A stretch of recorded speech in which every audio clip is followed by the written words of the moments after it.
this is the Annabelle Winter Special, and it will be in the Comics Illustrated magazine that's currently running a crowdfunding campaign. I'll make sure to put a link in the comments for that. It's got some hours left on it, so you definitely have time to get in there and contribute if you'd like, become a backer. Great magazine, and really honored to be part of that. So this art was actually done by the Annabelle artist that's currently working on issue 4. 3 is almost wrapped up. That's going to launch in early 2024, and issue 4 will also launch in 2024 as well. But this is Sergio's art, and here we are just having some fun coloring. So sit back and enjoy. As you see, I'm starting here. Everything's kind of flatted out. I did some very rough lights and shadows. Nothing really overly detailed. Like, these are just me going in with an airbrush, setting up some light sources. As you can see, it's kind of, I don't know, rainbow brighty color when I flat stuff. Flatted this myself. Sometimes I'll pay someone to do the flats, but right here, just working in some of the little finer details. This is something that there was a lot going on in this pinup. So, this video is going to be a little bit longer than some of the other ones. Still running this like 800% speed here, so pretty fast. It did take me a few hours to actually get it all flatted and then get everything colored in. When I color, I do things in phases. So you'll see that I'll start with a very soft airbrush and go in and just kind of knock out some rough highlights. I don't really touch shadows too much. I tend to work, my base color is a little bit darker, and then I just kind of lighten it up as I go through the process. And then, at the end, I tend to do some color corrections along the way, things like that. Make sure that nothing really gets lost or anything is too dark with the artwork. Then, for this process I'm working on, I have a brush that I typically use for coloring. Kind of my go-to whenever I'm coloring, and working on the snow. It's a big chunk of snow, so I can just kind of do this brush and do some basic things and all these individual snowflakes. And that's the important thing about having flats, is that I can select all the snowflakes, change all the colors at one time, and it really makes it easy. You can see I'm kind of figuring out this present color. I go through many different colors for that present.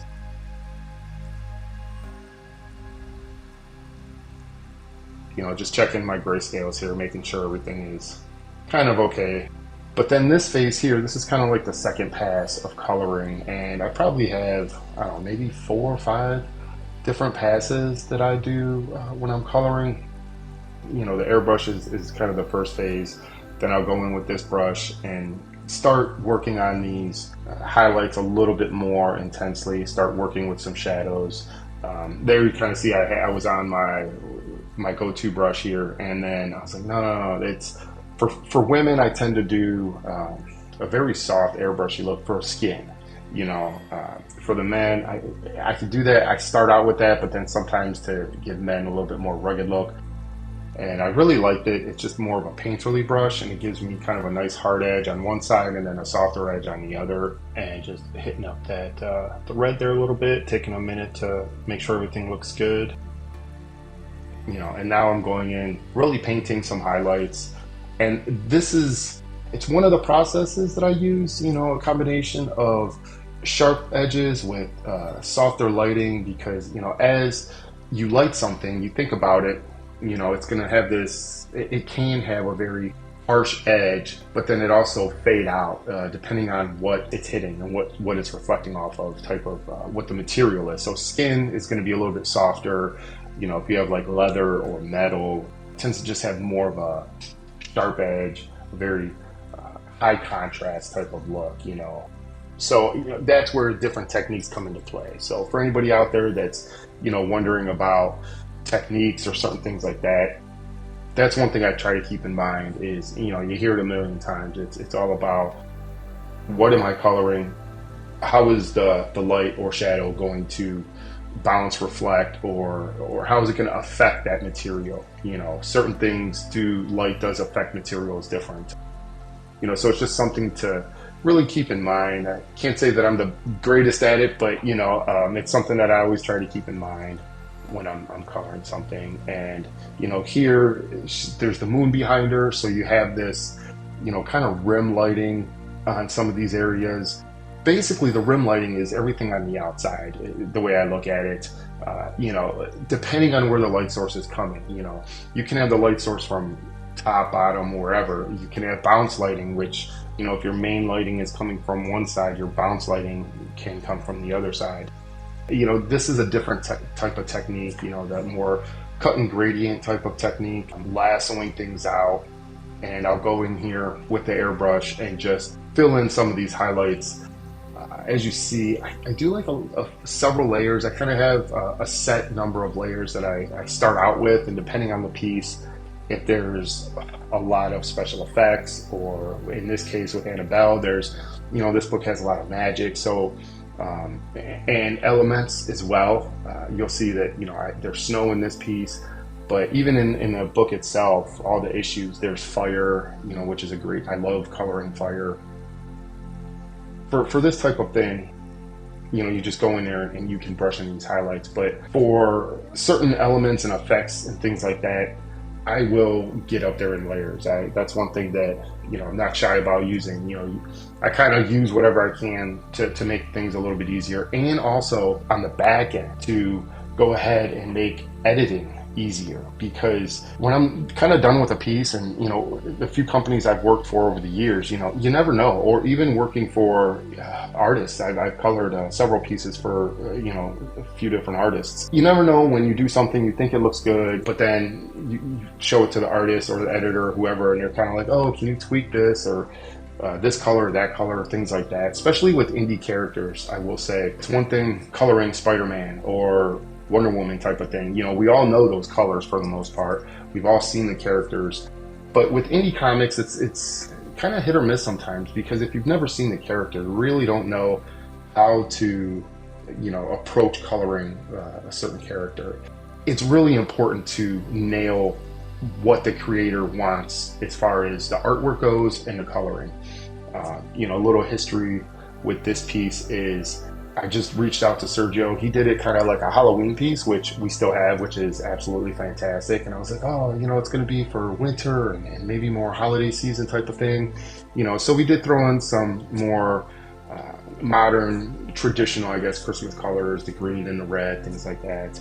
And so that's kind of how this piece evolved. But even with Sergio, when I was looking for an artist for Annabelle, I probably looked at a good, 40 or 50 artists. And for me, as an indie character, this is a kind of an interesting thing, because some artists are just like, hey, here's my art. If you want to hire me, here I am. This is my body of work. And Sergio didn't really have a body of work that, he had some sequentials, he had some test pages. Working with the prior editor, he kind of found him at a talent search, and he showed me his work, and we're like, okay, let's give this guy a try. And I had him do a test page. And the whole point of this is that, with indie characters, I do like to see what these other artists can do. How do they approach my character? How do they color it? How do they draw it? And, the first time Sergio drew Annabelle, it was like, that's it.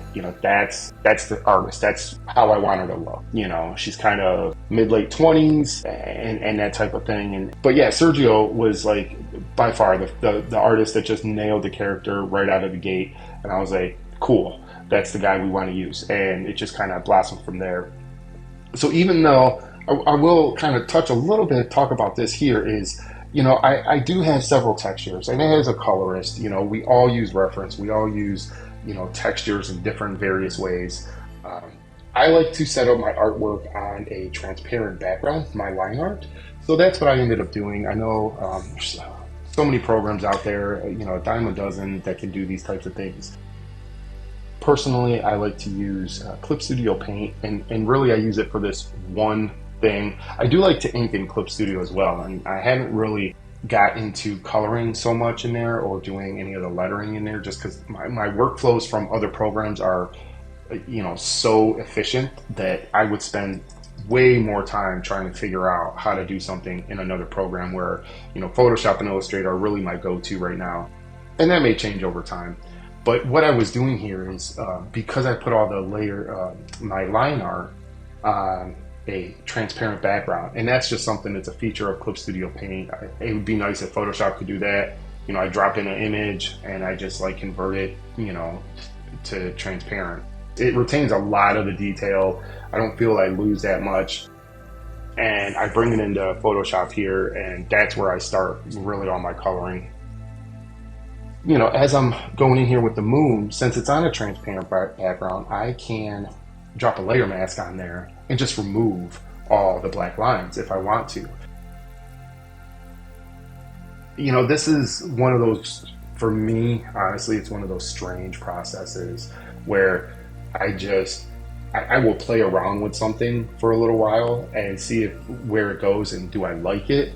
And then I'm like, ugh, I don't like that, so I'll scratch it and literally just scratch everything and start over.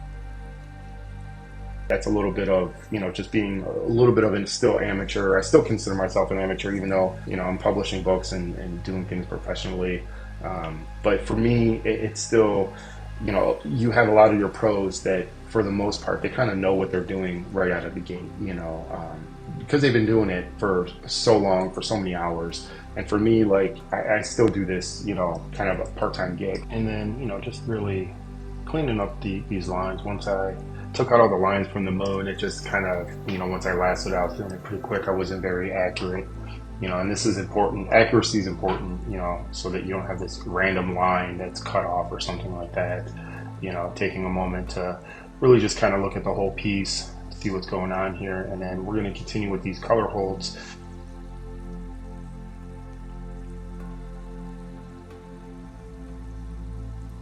So, the inner lines here on her chest, and then her arm, there's just a few lines there to work on.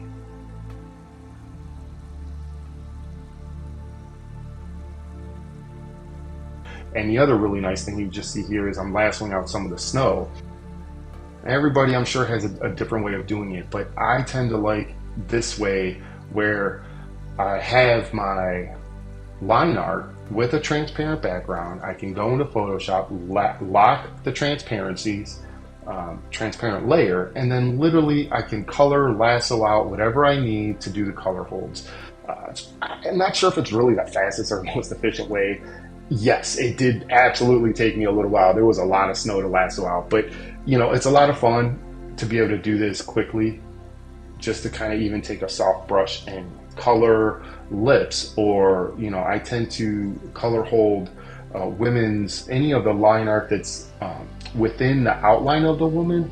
I'll tend to color hold, let's say, like her nose, or part of even her eyebrows, her eyes, things like that. Any detail that would be in like hands or legs, just any of the lines that the artist will bring in, I'll do that. I'll also, as you see here, I'm doing some color holds on her stockings, and that just helps to really blend everything together, to really help to make the legs look like they're stockings, not with this really high contrast black line. One thing someone I read years ago is like, never color with the color white or black. Although I do like black is an essential color to use for shadows and certain things like that, but I really try to stay away from that. And that's where my school of thought comes from. That's kind of like in my brain, like what I'm thinking about when I'm coloring something, is, does this need to be black? Does it need to be like true black? Can I do a color hold on here? Can I lighten it up a little bit to give it a little bit more life to the actual object, whatever it is?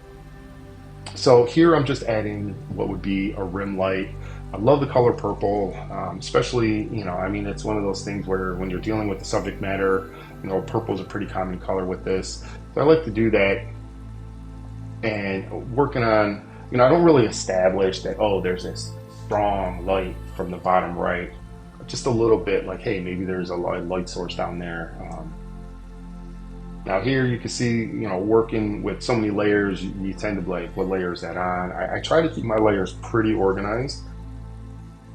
By doing so, it kind of helps me to know which ones I'm working on. Shadows, I got my highs and lows. If I do like a rim light, the purple rim light, I may go in there and just name that layer high 2, things like that. What's really funny about this is these actually were red. can't remember if I show the final piece with their red or not, but this is one of those cases why for me it's so important to have flats done, which is basically just separating every single thing with a different color or as much as you can. I tend to like sometimes if you're seeing certain things overlap that are the same object, i.e. like arm that overlaps, or like a leg that is overlapping another leg, or if like whatever happened, if there's like two people standing together and there's like a arm, leg, or something overlapping someone else's, you know, what would be arm or leg or whatever. A lot of flatters will just fill those in as one color. I like to separate it because I'd rather have it separated from the beginning than to have to go back. And if I'm covering an overlapping arm, for instance, you're going to have highlights on it, right? So that just makes it easier for me as a colorist to separate these types of things out. So that's really important to do that for me. That's just a personal preference. But these actually, you know, the main flower in the middle here was actually a poinsettia. So, you know, again, go back to, you know, I sent it to Sergio as the artist, like, hey, what do you think? He said, oh, that's supposed to be this object. And I'm like, oh, okay, so I can go easily select that object and just change the color. I don't have to try to go and, you know, lasso it out or go in with a paintbrush and repaint everything. You know, I literally can just change the color. Working on the little kitty here, trying to get the, you know, I was playing around with like some detail of fur and whiskers and things like that. I just wanted to kind of see like what works, what doesn't work. And as you can see, like nothing really worked. You know, eventually I did get a thing here, you'll see, and I just ended up doing it myself. Sometimes it's better to paint things in than to try to use a specific brush, like, you know, grass or fur. Sometimes it's easier just to go in there and paint in some of these objects, and you know, that way you have a little bit more control over how everything looks. I ended up doing this on its own layer initially because I wanted to make sure that I could adjust it if need be, or just flat out delete it if I didn't like it. And so we're just, you know, going in and painting in some of the fur. You know, I add a layer mask. Again, they're my friends, I use them all the time. So I'll just finishing up a little bit of the kitty here. Here I didn't like what I did on the face, so I just went in and added a few little highlights on the cheek there. And then with my layer mask, I'm able to pull that in or take it out, add in or take out. So layer masks are, as you see here, I have almost a layer mask on every single layer almost. And that really helps me just to have more control. You know, for me, a lot of it is control. Being able to quickly do things, but also go back and be able to do things if need be. The one thing with working with so many layers, sometimes you do run into this situation here where it takes me a hot minute to really figure out what layer this is on. Not necessarily what layer it's on, but also the fact that it was on a layer mask. So it was really irritating me. So here I figured out, I'm like, okay, this is what I need to do. So I get in there and really clean up, you know, my color holds, because for whatever reason it was really strange that like I had this oddball glow around some of the snowflakes, but you know, each piece is different, right? Each piece will give you its own challenges. Each piece will give you, you know, new things to learn. And you know, I would say don't be afraid to dive in and, you know, attack those challenges and see what you can do. How does someone else do it? How does it look in real life? I would say, unless you're going for ultra realism, I wouldn't really necessarily recommend like comic art, maybe like hyper photorealism. It works maybe for some things, and some artists have definitely figured out that blending of styles. But for me, comic book is comic book. That's kind of how my brain approaches it. And there's consistency with that too. Like, this book didn't start out with any kind of realism, hyper realism of anything.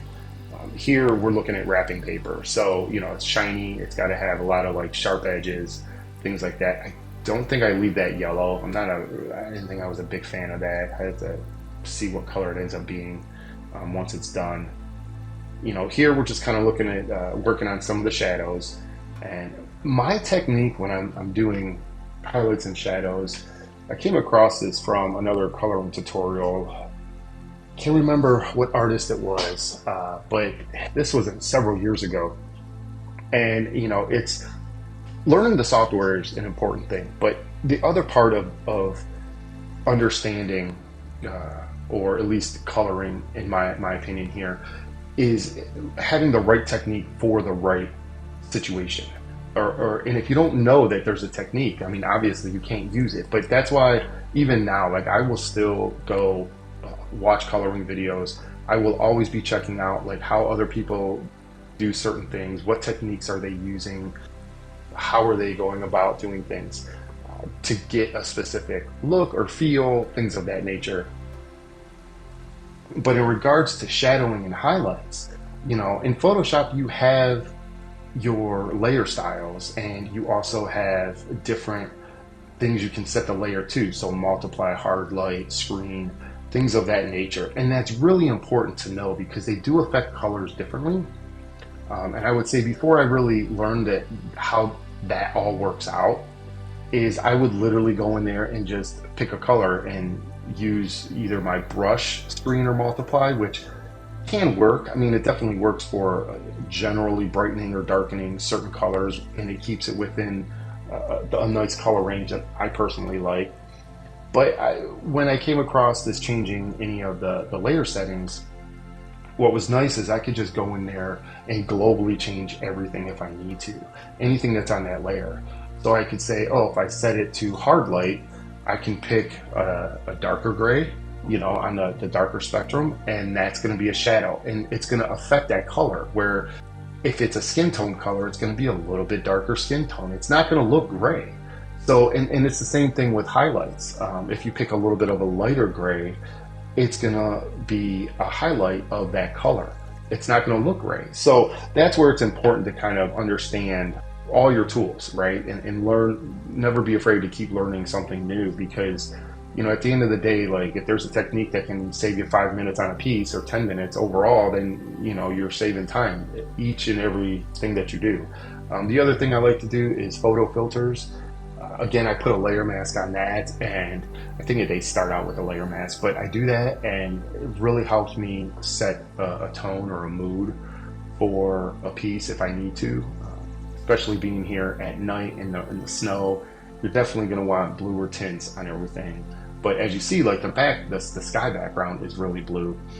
So I can go in there and just kind of pull off that, brushing on that layer mask, and that's going to pull that blue back to the original color that I had, which wasn't so saturated. Typically, you don't want backgrounds to stand out. It's one of those things where you want them to be there. They're there to set kind of the stage, to let the reader know where this is. And again, going in here and just brushing in,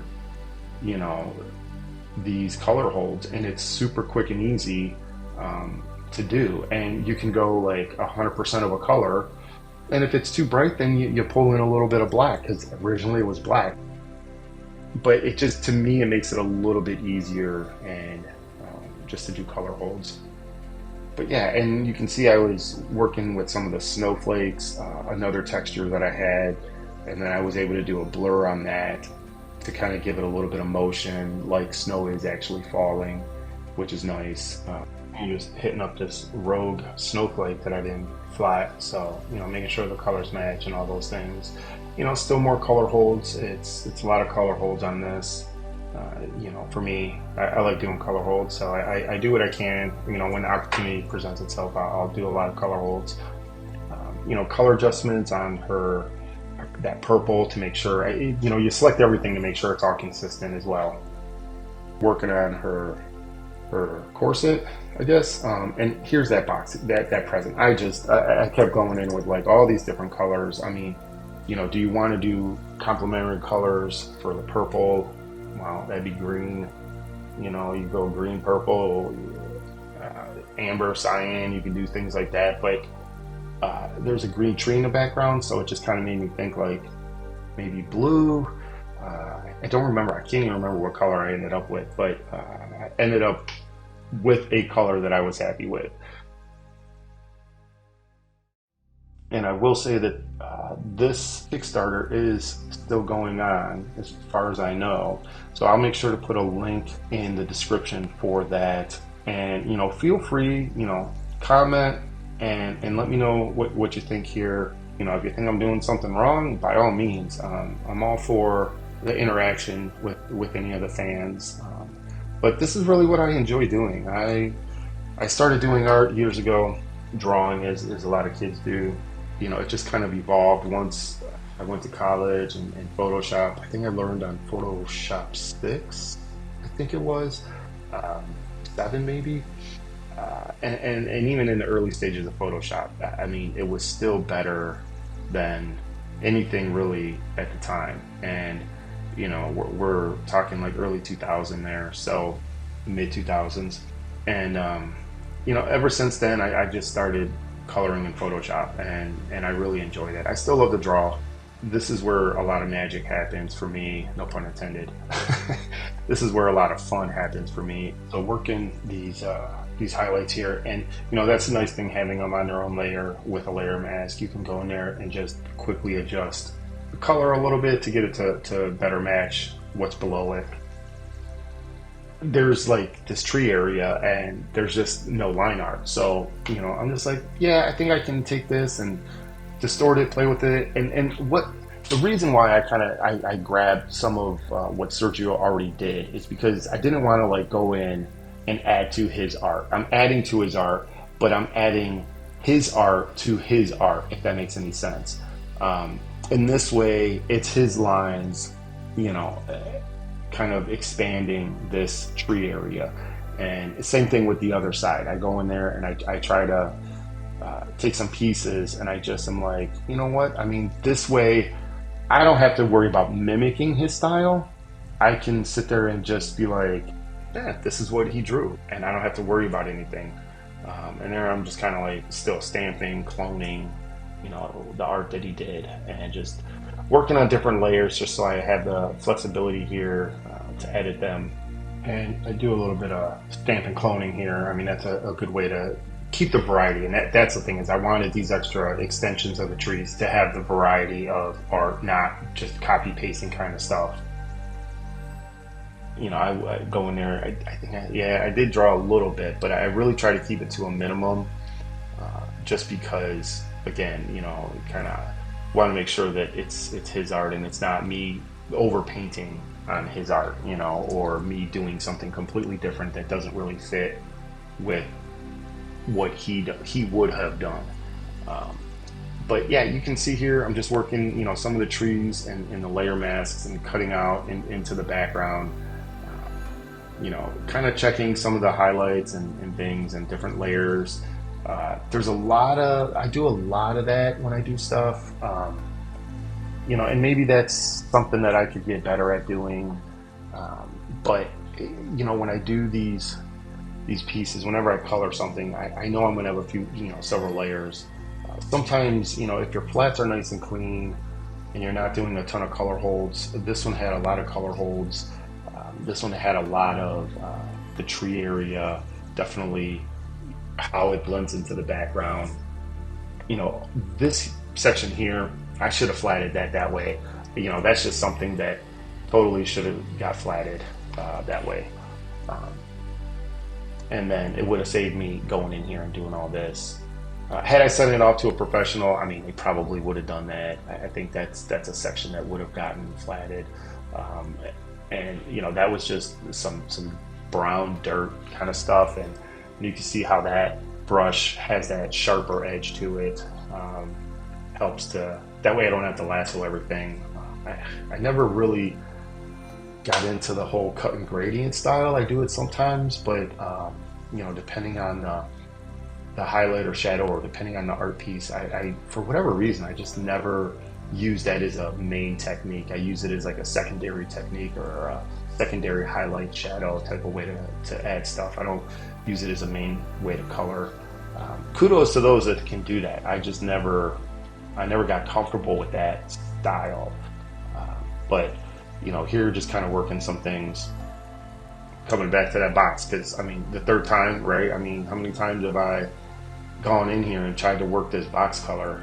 I just, when you look at a piece for so long, you're kind of like, okay, I'm going to go back and rework it a little bit. And then you go back and rework it again and rework it again. This was a piece that I actually took me a few days to get in color, I don't know, 3 or 4 days. And, just with everything else, I wanted to sit down and spend some time doing it. But, you see something and then the next day you come back and you're like, oh, that looks terrible. So it's always important as a artist in any way to take a step back.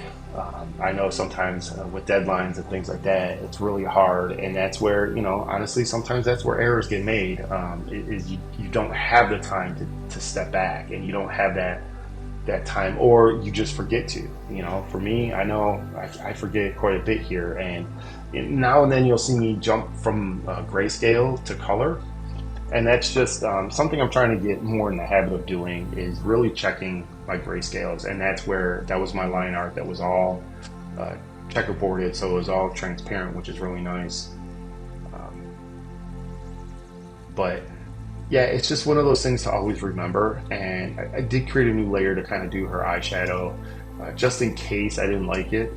I always, I typically will start out with like something like that on its own layer just to see, and then I have a little bit more control of how the color kind of reacts, because it can be different. I mean, if you do it enough times, you know how it's going to react. But here I'm going in and adding, a little bit more contrast, a little bit of highlights to the snow just to help it pop a little bit.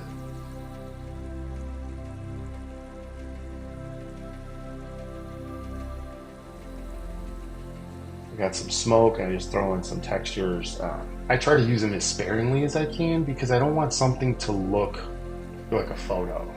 And there's times where I've even used textures like a moon, and I've gone in and painted on top of it, and then I've gone in and changed it so much that it doesn't even look like anything recognizable. It looks like a moon, obviously, but it's been painted over and there's highlights and the color's been changed.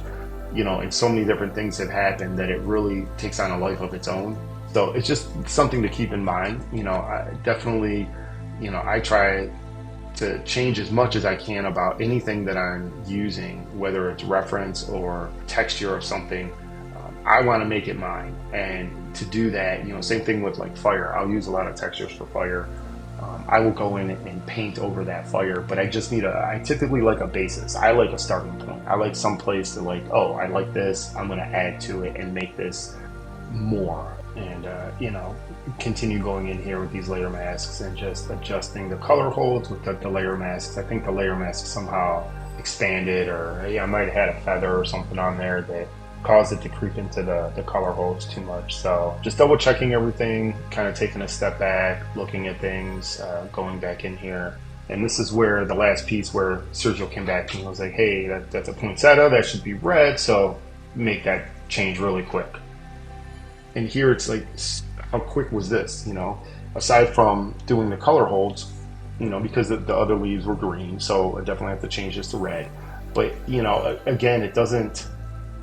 It's really quick to make these edits where if I didn't have this on a transparent background, let's say I had to go in there and paint on top of the black lines, I'd have to repaint all that, and then you're dealing with like, is there part of the green that I missed, where this is just black, so it's either black or red now. So that's how it goes when I'm editing things. After I get feedback, I'll go in there and try to make the edits, and I try to set my pieces up as easy as possible so that they are quickly editable. Tweaking the snow here, and you can see like some of the other snow that's in the foreground. It's kind of blurry, so it's got this little motion behind it. Some of these color holds, I zoom in. I mean, this may not even be visible in the final piece, but for my own sanity, I like to zoom in and make sure everything is as accurate as I can at that moment. And we're just, tightening up the color holds. I mean, it was a lot for this piece, I'm not gonna lie. Like that, it definitely was pretty time consuming, grabbing all these pieces. But to me, it's worth it at the end. It is worth seeing the final piece with all the different color holds, everything kind of has its own color. It really helps the piece, you know, pull together and look good. So this is going to be the grayscale, and I just want to make sure that there's some nice contrast, some brights, some darks. Nothing is too bright or nothing is too dark. So if you like this video, go ahead and hit that subscribe and like button and the little notification bell. It really does help out the channel. And until next video, guys, keep on arting.